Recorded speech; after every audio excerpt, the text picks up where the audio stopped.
Hello, welcome to my third Spitfire mod video. Today we're going to be working on the engine. We're going to be adding some paint, we're going to be doing some dry brushing, some washers, some highlighting. What could possibly go wrong? For those who fought in the Battle of Britain, it was a battle for survival. For the free world, it was a breathless moment in history.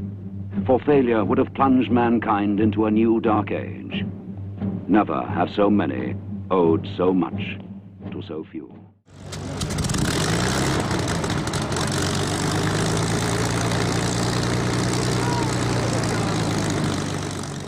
So hello, welcome to the third stage of my modifications, and in this episode I'm going to be just aging the engine a little bit. Now there's a few little issues with it. I've noticed that some of the paint's coming off the Rolls-Royce sign. I didn't mean to drop that. The main thing I need to talk about is, because I'm doing a catch-up on the building of the Spitfire, and then on top of that I've started to age and weather it after I'd begun to build. There may be some inaccuracies, some inconsistencies while I'm doing this. So let me explain that this video that you're watching right now is due to come out after issue 38 has been released, of which at the time of filming this I have no idea what issue 38 is going to be. I have filmed up to 34 and I know what issues up to 34 is. 35, 36, 37, 38, I have no idea. So if you have watched 35, 6, 7 and 8 and you've seen a weathered engine, it's because I've done this before I filmed those episodes. And then the similar thing will happen with modification stage 4, where I'll be working on the cockpit. Again, that is filmed after issue 34, but it won't be released until I think it's 42 it will come out. Let me just double check my calendar. So mod 3, this video will come out after 38, and yes, so the mods will come out, the cockpit mods will come out after stage 42, and then they will come out every 4 issues. So now I've explained that, if there are any inconsistencies you'll understand why. So this cockpit has come out in 3 colours. We've got the copper pipe, which we probably don't need to worry about too much, but I will do that. We have the silver parts, and then we have the black parts. Now while I was building it, I did have a bit of a problem with this. I had some super glue there and I picked off and it took some of the paint off, so I am going to have to repaint this bit. What I am preparing for is that the paint that I'm going to use isn't an exact match with the paint on the engine. If I can get away with just painting over this and getting a match, that will be absolutely fine. Otherwise I'm going to have to repaint the whole lot. The next stage will be give it a light dry brush just to pick up the detail in the edges, and then we will go over the silver parts. Now there's 2 ways to weather this, and I'm actually going to go for the simple method. The more complex method, and it does produce a very good result, is that you paint the whole silver piece black, and then what you do is you'll dry brush the silver on until it comes up mostly silver, and that will give you little black recesses. However, the method that I'm going to be using is I'm going to be using thin down paints and washers, and I'm really going to hit those detailed areas and just make the rest of it pop. Then I'll go over it with a very quick dry brush of silver just to make the top edges pop. So with that in mind, let's begin the first stage, which is going to be the black, and the color that I'm using is Tamiya or Tamiya X18. I labelled mine because obviously when you've got all these pots in a drawer, it's difficult to figure out which one is which, and as you can see, like 2 blacks there, and the lid doesn't always reflect the colour accurately. So this is X18. This is a semi-gloss black, so I'm going to give that a really good shake. And because I've never used this before and I do want to pop some into a pot, I don't like to paint straight out of the bottle. Some people do, not a problem if you do, but I like to, when I first use it, I'll give it a good old stir with a cocktail stick, and the cocktail stick will actually be used to put some into my pot. So that, I think, is actually nicely, I have been shaking this for ages, so we'll just transfer some to the pot like so. Put about as much as you think you need. Now these are quite thin paints, so they don't generally need thinning so much, and then because I'm very careful and stingy, I'll just take as much off that as I can. And then what I want to do is just drop just a single drop of thinner, just to make it more sort of airbrush consistency. There we go. And I've also got my this is like a scribble pad, a doodle pad, so I can just put dirty things on there. So what I'm going to do is the area that needs patching up, I'm just going to give that a light rub with a very fine piece of sandpaper, and that's just to get any rough edges off, any bits, blobs of super glue, so just so we've got a starting point, and that I'm quite happy with. So the next thing I want to do is, with a craft knife, I want to take these Rolls-Royce signs out, and that way if there's any overpaint, I'm not going to catch those beautiful red letterings. And then I can deal with these separately, and then I can place these back in when I'm ready. So I'm trying not to scratch it, but the way I'm doing this is actually a very stiff one.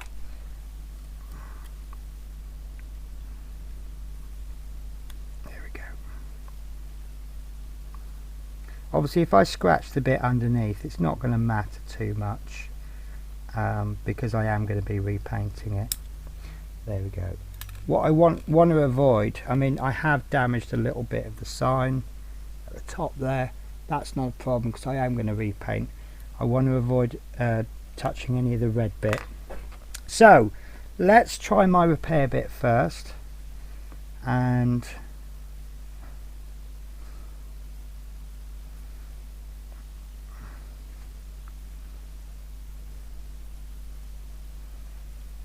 then all I can really do now is wait for this paint to dry, and I'm going to deliberately leave this bit at the end, because then that will tell us if there's a match. Okay guys, so I'll leave that until it's fully dry, which will be about 20 minutes. Okay, so I've left that for long enough, and I'm in luck because, as you can see, the finish is very similar. This is the original paintwork here, and this is the Tamiya semi-gloss. I'm having a little bit of coverage issues there, so what I'm going to do is I've actually saved myself an awful lot of work. So all I'm going to do is I'm going to take this black paint, and I'm just going to rub it along the top,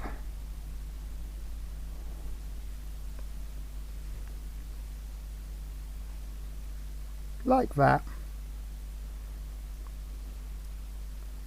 and I'll just finish this bit off.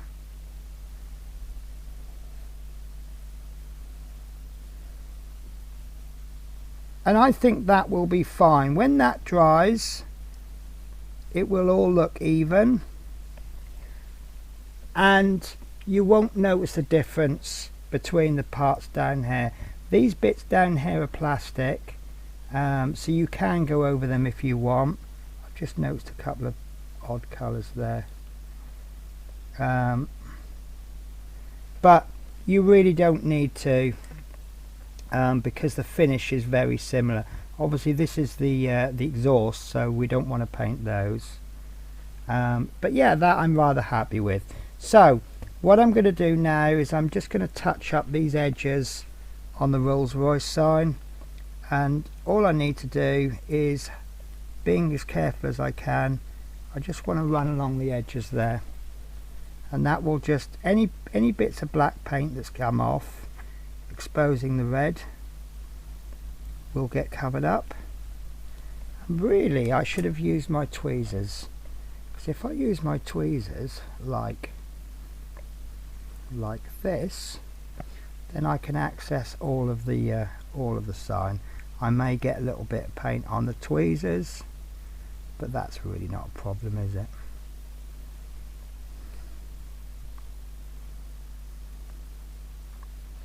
There we go, I'm happy with that. So got a little bit on the end there. Okay, so we'll just do the same for this one. We'll just touch up those edges, just perhaps where it's got knocked and the paint has come off.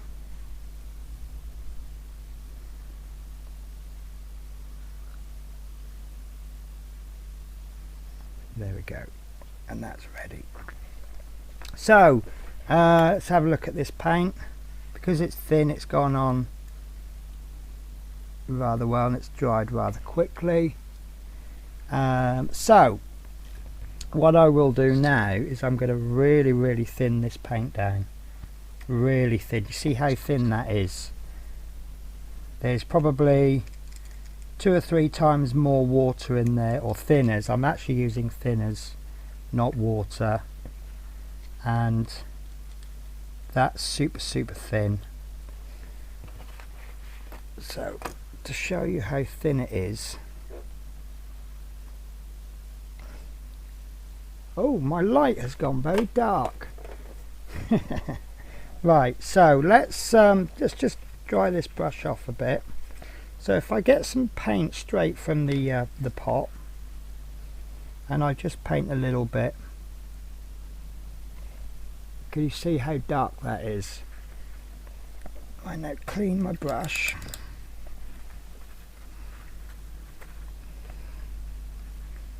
And then I paint the thin down paint.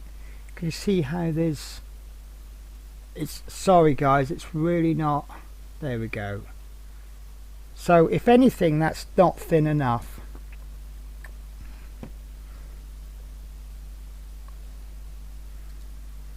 Oops. And that's why I use a clean, a separate cut and mat for painting. So if I make a mess, it's not going to be a problem. There we go. So this is much thinner, and that's probably more the consistency I'd like it. Okay, and then what we're going to do now then is we're going to get a very thin brush, and what we're going to do is we're just going to weather up the silver parts. So let me find my very tiny brush. I have some extremely tiny brushes somewhere. And there we go. This is a 3.0, so it's actually a little bit bigger than I wanted.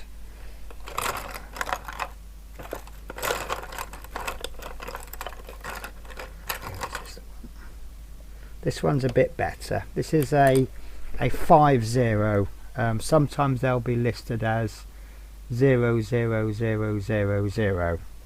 So what we're going to do now, I'm going to put the paint away because I am clumsy and I knock things over. So if we take this for example, what we're going to do is we're just going to paint around the edges. Because this is thin, it's going to run into, come on focus, there. So you see that there's just a little bit of muck in the corners. and we just run that into any recesses, any corners. In fact, all over is fine.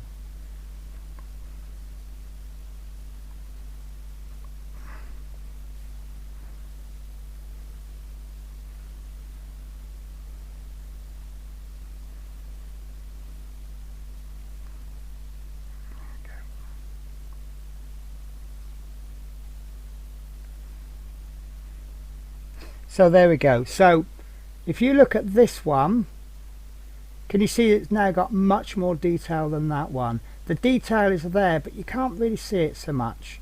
Whereas this one, we've just picked up that detail. Now we are discolouring the silver, but don't worry, because we will restore that at a later stage. So if you watch there is detail. But now that we've just done this little wash, and all this is just super thin down paint. You could use a specialist wash, that would be absolutely fine, but we've got the paint out already. So there we go. So now we've got much more detail. It doesn't look like it's a million years old. It looks like it's been cared for, which is the result that I personally am after. I want this to look like it's a museum piece. It's been looked after. The people who are looking after it care for it. But it is 80 years old. Always remember it's 80 years old. There we go. And because it's black, it actually doesn't matter if we got this onto the black. And then I've got a couple of areas here I'm not happy with the amount that's on there. So we can always pop a little bit more on, and then we'll go over these. And don't worry about putting too much on, because we can always restore it at a later stage. If you want more black, you can always pop a bit more black into the mix. But that I'm actually really happy with. So we'll see what that's like when it's dry. I keep adding more where I think it's needed, and that's fine. So, and then we'll do the wires. Remember these from issue 11. Oh, these were a nightmare, weren't they? And what we're doing is we're just darkening down the recesses. A wonderful saying that I once heard was that there's two ways to make detail pop. The first one is to highlight. The second one is to low light. So the highlights are the raised areas. So this piece here will be a highlight, but the pieces down there will be the low light. And by darkening those, it will make the mid-range pop, which then in turn will make the highlights pop even more. So I'm almost finished, and this is quite exciting because look, we've now got some rivets that have just popped. Little stroke of the brush, bang, it's popped. Pop means we're making something stand out more.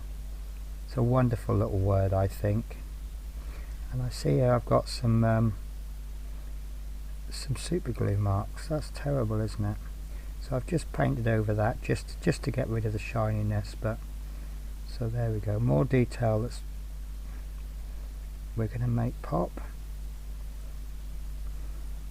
So this will die down a little bit once it's dry, as you probably noticed from the first bit that I did.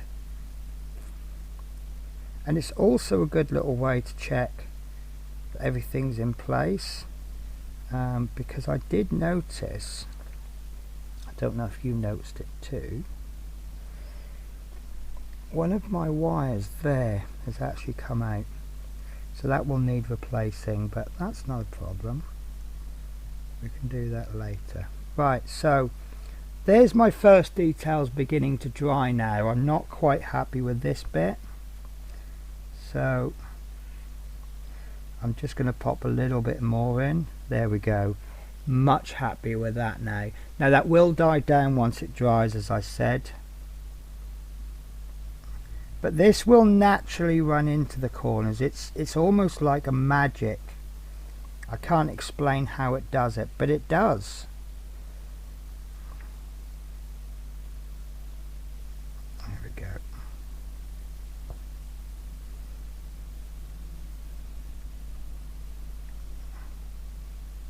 And this paint, I can't stress enough how thin the paint is. It is super thin. Let me get a piece of paper. That will show you better. Can you see that there's no colour, there's hardly any colour in there.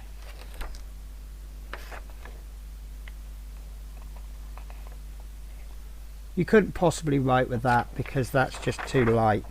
And if you tried painting with that, you'd probably need about 200 coats. Okay, so I will need to let that dry fully, but I think you'll agree that just with a little bit of, I mean, how long did that take me to do? Not very long, did it? So we'll let that dry. We'll have a look at it again. We'll see if it needs any touching up, and so we'll keep our little pot ready just in case we do. But what we can do now is we can move on to the copper pipes. Now the copper pipes you don't really need to do anything with. They will be hidden down in the bottom of the engine, so you won't get to see them. So you're really just doing them for what I would consider personal pride, but I'm gonna do them anyway, and I might have to cut the camera because I can't find the paints that I intend to use. So I'll see you shortly. Okay, so these are the paints I'm going to be using. I got these quite a while back actually with I used to subscribe to what I call a mystery box. You don't know what you're going to get. Sometimes the stuff is fantastic, sometimes the stuff is absolutely out of this world. I will mention them. It's a company called Acid Drop. They do paints for they're geared up more for miniature painting. But one month we got this. I'd never heard of Dark Star before, and I experimented with it, and the results, not the first time, but eventually the results came up absolutely outstanding. So I'm going to use this for my copper pipes, and it's a 3-stage process, and I'm going to show you how we do it now. So I'm going to need another piece of plastic, so bear with me a sec. There we go, this will be absolutely fine. Now these are quite thick paints and they will need quite a bit of thinning. Now quite often I will thin with water. You shouldn't really thin metallics with water, and you will generally get away with it, but these, I absolutely promise you, you will not get away with it. You will need thinners. Do not use water to thin these. And I do apologise, I'm just changing the light.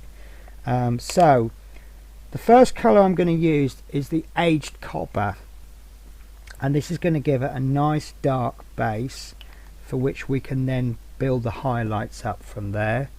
And let's just pop just a little bit of thinner in there. It just makes it more workable. It will make sure we get a nice thin coat and a nice smooth coat. Can you see how much paint I made out of that just with a couple of drops of water? So what I'm going to do, obviously we don't want to get the copper onto the main engine, so I just want to move this pipe out, and I'm just going to give that a nice thin coat, and in this particular instance I think one will be sufficient. We've already got the base copper colour underneath. You can spray these with an airbrush, but obviously, as you can imagine, in this particular situation I'm just going to get so much overspray. I think I might need a second coat, looking at it now.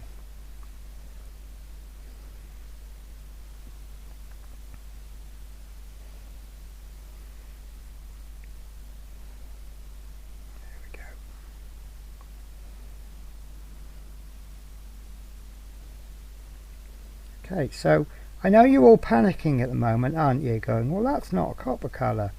No, this is aged copper. This is what copper will look like if you left it mucky for a long time.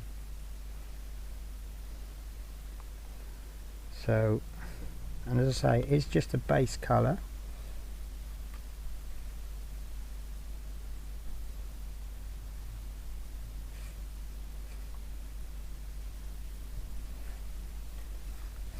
And I'm not putting like I'm trying to think of the word. I'm just chucking this on because that's all it needs. And if anything, I'm giving it a bit of unevenness because things don't decay and age in a set pattern. If you look at rusty metal, you get rusty patches, don't you? So what you'll find is there might be a little square millimetre that's had 2 coats of paint. Another one has got 1 coat of paint. As long as it's all got some coloration on it, that's absolutely fine. So there's the base coat on, and these do take a little bit longer to dry than most paints, which is a little bit of a negative about them, but most of us are prepared to wait, aren't we, to get the good results. So really struggling with the light today, guys. I really am sorry. I actually seem to do better if I film at night time, but yeah, that's okay. I'm happy with that. So you can see it's a bit scrubby at the back. That's not a problem. So what I'll do is I'll leave that for a bit, and then I'll just give that a second coat of about the same consistency. Okay, so what we're going to do now is we're going to move back to the black. I would like to work on each section one at a time, but let's save ourselves a bit of time. While we're waiting for that to fully dry, we'll do some dry brushing on the black. Now, when you use a brush to dry brush, always use a horrible brush, because this is what it does to brushes. You see that brush is dead. That's absolutely perfect for dry brushing. This is actually a Citadel dry brush. It's not my favourite brush, but it's a very good brush. For the job that I want, it's a little bit too big, and this is my favourite dry brush. There's a lot of science behind brushes. The bristles aren't. I mean, I've got some Kolinsky Sable brushes, which are the very best brushes you can get for painting. You don't want to use one of those, but this is my favourite dry brush, so I'll use this today. And what I want to do is I want to get a very light grey. It doesn't matter which colour, there's no specific colour, but you want a colour that's much brighter than the base colour. Blacks are a little bit of a funny colour to use, because if you take a red, for example, here you go, here's a red, to low light, to put the recesses in, you would darken the black, and then to lighten it you would do a darker red, not a darker black, and then to highlight it you'd use a lighter red.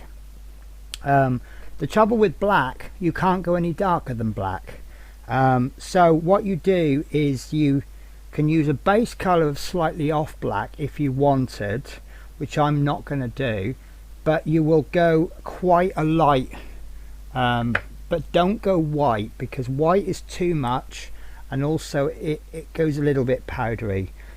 So I like a grey that's a little bit brighter than a medium grey, and I've just picked this one. I could equally pick, I've got a couple of other, in fact actually let's go pale grey blue, shall we? This is a Vallejo one. It doesn't matter, it's a light grey, that's all we need to know. So we don't need to thin this. What we're going to do, I'm going to reuse my old piece of kitchen roll. So you will need somewhere to squirt the paint onto, and then you will need a kitchen roll, and I use the messy technique, which is that I test it on the back of my hand. and I will explain that. So let's get our pale blue grey, and pop a little bit on our palette or wherever we want to put it. And then what we want to do is we want to load up our brush with some paint. Sorry, it's just a little bit off camera, but I put a blob there. So we're going to get as much off with the brush as we can. Then we're going to really get it off there. And then if we paint on the back of our hands, you can see there's no paint on my hand. That's perfect. If you can get any paint, let me do this again. So there, I don't know if you can see some grey on my hand. That means I've got too much paint on there. So we'll just rub that a little bit more, and a little bit of grey on there, so we'll give it more of a rub. There we go, there we go, perfect. No paint on my hand. So what we're going to do, and I'll start off with the highly detailed bits first. So we see there we've got some detail. It's quite hard to see, isn't it? And what we'll do is we'll just rub the brush along, and what that will do is that will just pick up the recesses. So can you see now the details just starting to pop? And then we'll slowly build that up. So there we go. So you can see those raised edges now. If we compare it to the other side,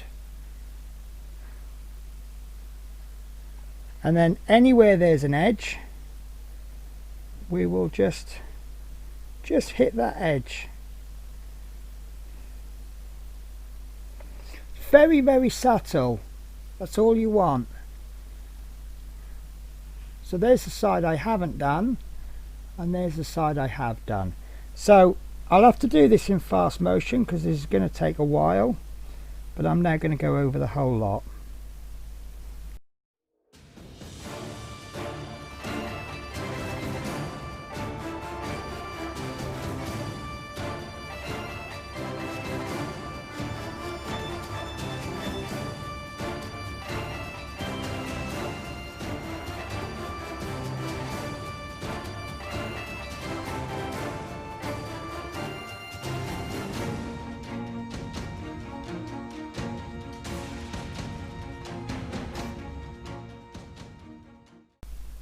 Okay, so I'm really happy with that.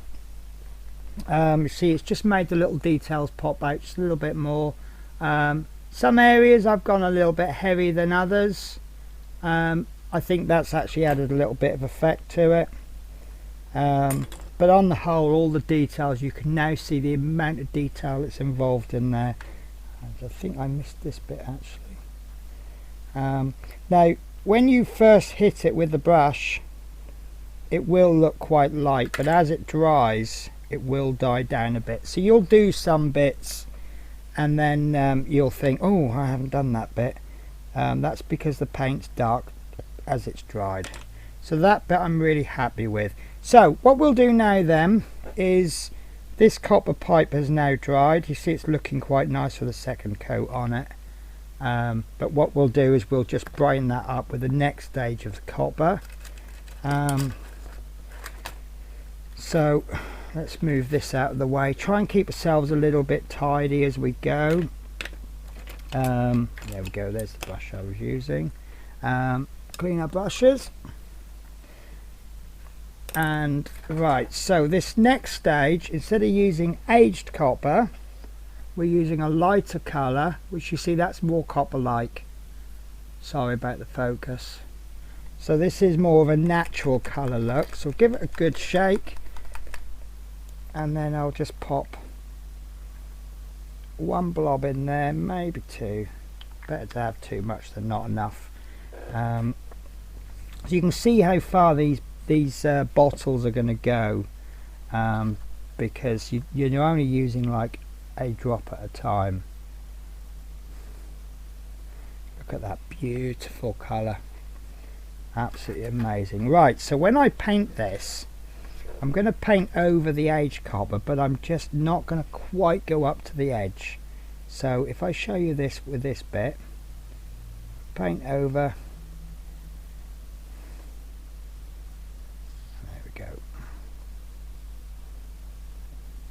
because that corner is going to be an area where the muck is going to accumulate.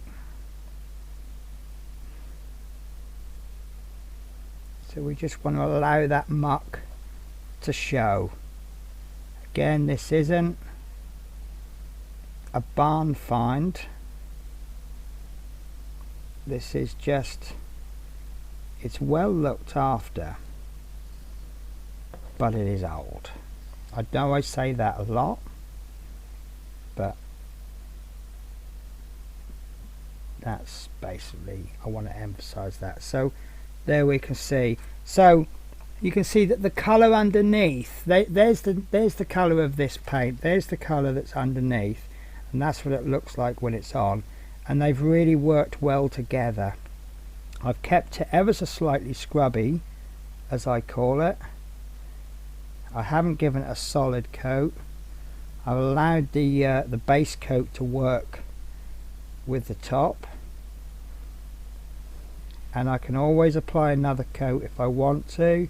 That will make it look more solid, which in this case I actually don't want.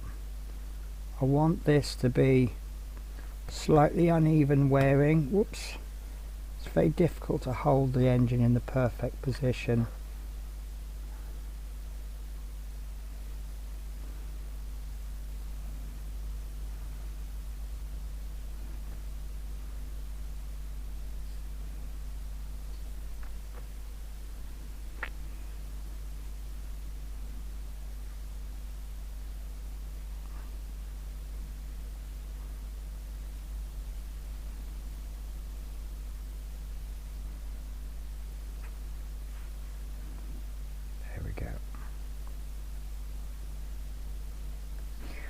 What I'm going to do is I'm going to take a little bit of that black wash from earlier, and I'm just going to mix that in with the copper, and then just along the underneath I'm just going to reapply just a big line, but not all of it.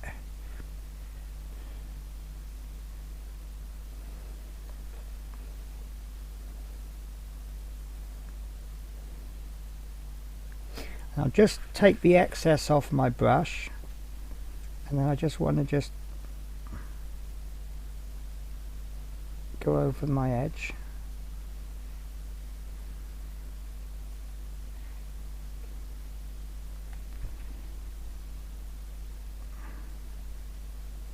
Right, so again it's very, very subtle, but what I've now done is I've made the bottom slightly darker shade, not as dark. I mean, you could mix the aged copper in with it, and if you wanted to you could actually just put the whole wash on. Let's just wick off some of the excess,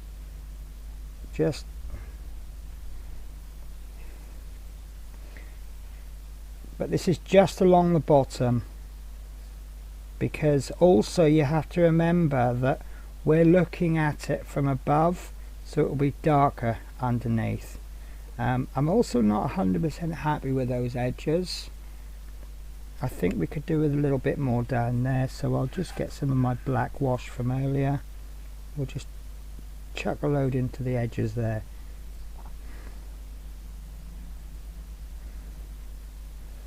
There we go. So I'm rather happy with that, but there is one more stage to go with that, and that is the polished copper. So this is a very bright colour, and this is made to look like the sun is hitting it.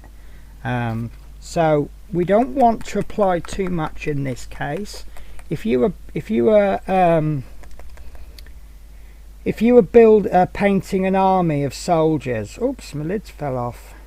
That's not good, is it?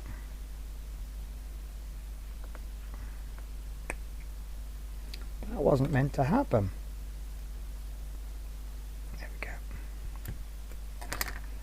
go. So if you were building an army of soldiers and they've all got armour, whoops, I'm having a bit of a mess session here. That maybe they're wearing copper armour or something, or whatever colour you're using. you would be painting a base coat of the aged copper. You would perhaps do the bottom with aged copper, you would do the main bit with copper, and then you would hit the tops of the copper with this polished copper, and that would make it look like perhaps the sun is hitting it. Right, that's a bit cleaner now, so we'll just pop a little bit into there. So I'm actually going to overly thin this and possibly consider mixing it with the copper, just to give it, tone it down a bit. We'll see how it goes.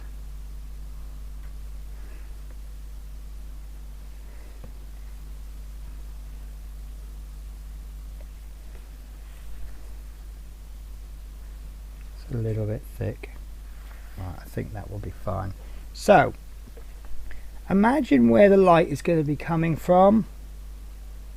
Take some on your brush. We'll just wick the end, just hit the end onto your kitchen roll, just so you haven't got so much. And then what we're going to do is we're going to hit the top. And I think that's too much, so I want to mix in some of the copper just to bring the colour back a little bit.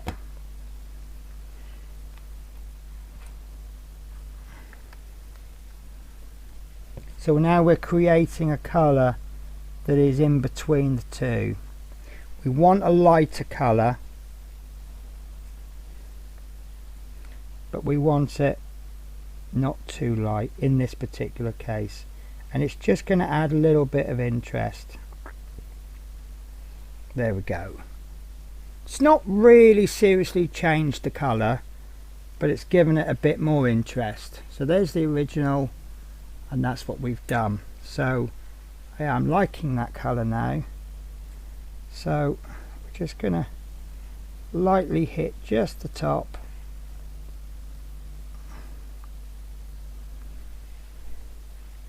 And we can always bring it back a little bit with the original copper. So we're just going to blend the colours a little bit. This looks very technical and very expertise, but honestly it's not. If you think it's too light, just bring the more dark colour in. If you think it's not bright enough, bring more light colour in. It's just as simple as that. Okay, and I'm keeping this going while it's wet, because then the blends, when you blend the colour in, it just easier to blend. And then what I'm going to do, I'm going to just finish it off just with a couple of points of just polished copper. Again, I'm going to thin this one quite light, and I want this to stay wet. I want to do this before this dries fully. Again, really thin, slightly over thin it. Wick your excess off, and just where the high point, see where that bend is, with a fairly dry brush we're just going to hit that a little bit more. And then there's another bit there, but you see we're not hitting that lower bit there. So we can just blend in as much as we want there. Dry the brush off a bit, that will just go with what you think looks nice.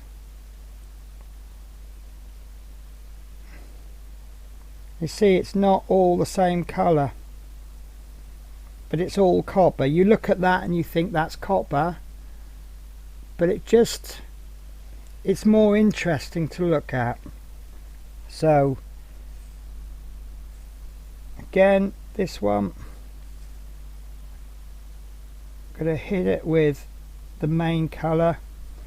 I'm going to hit it on top, just bring in a little bit of that lighter colour, not too much, we're not changing the whole colour of it, and we don't want to see a solid colour change.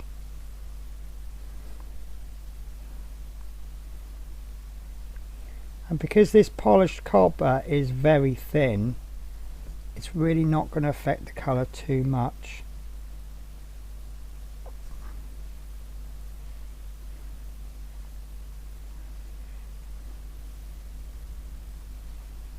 There we go. This is probably my favourite side now. Can you see I've created this real shiny bit there? But down in the recess it's not quite there. And that I'm really happy with. So it's almost gold there, and then deep down it's so if I can always add a little bit of the darker to the recesses, and you can just blend these colours as much as you fancy.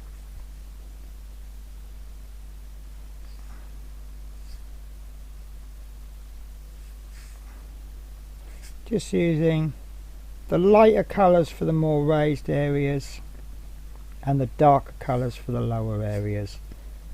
And because your paints are thin, you can just keep adding colour, and it won't affect, and there's no detail on this bit anyway. But there we go, guys. I'll try and get a photo of that. I'm rather pleased with that result. So there's only one thing left to do, but I'm going to just have a quick clean up, and then I will explain it to you. Okay, so there's only one thing left to do that I think will finish this engine off. As you see, the silver bits, they have been darkened. That wash has gone quite nicely into those recesses. But what we want to do is just want to make those top bits just pop. And the way we're going to do that is with, in this case, XF16 aluminium from Tamiya. If someone wants to explain exactly how to pronounce that, I'm listening. But I'm going to call it Tamiya, I think. Right, okay, and the lid is stuck on. Right, so we're going to dry brush these details on, just like we did with the grey. And it's exactly the same. We're going to dip our brush in, we're going to wipe it off, we're going to make sure there's not too much excess, and then what we'll do is we will just gently dry brush just to bring those top bits back. And there we go. If you were a bit of a glutton for punishment, you could actually paint the edges, but I'm not that insane. There we go.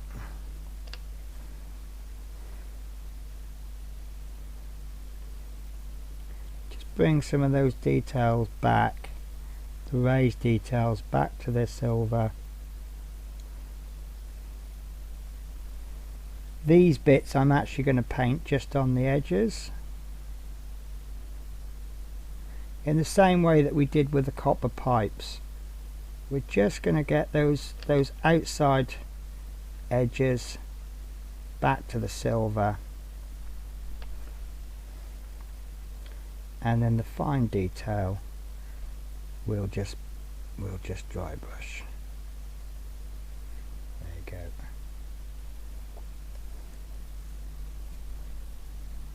Just the tops, and it's all about the subtle detail. I don't believe there's much skill in this, it's more knowledge. Once you know what to do, I think it's easy enough for you to have a go, and I'd love to see people having a go. So maybe if you could post pictures in the Facebook groups, that would be fantastic. As you see, I'm just painting where I think it's needed and dry brushing where that's more appropriate. So this bit we'll dry brush on.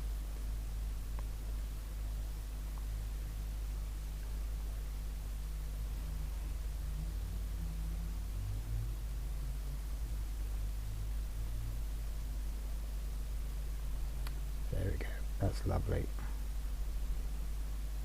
Aiming more for the higher areas, raised areas, and I'll just finish these pipes.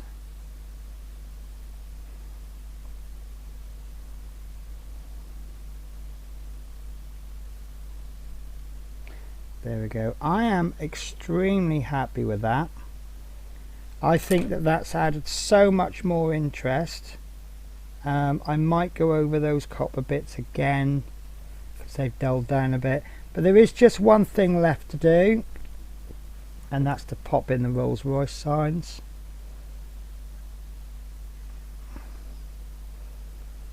One in there, look at that, beautiful.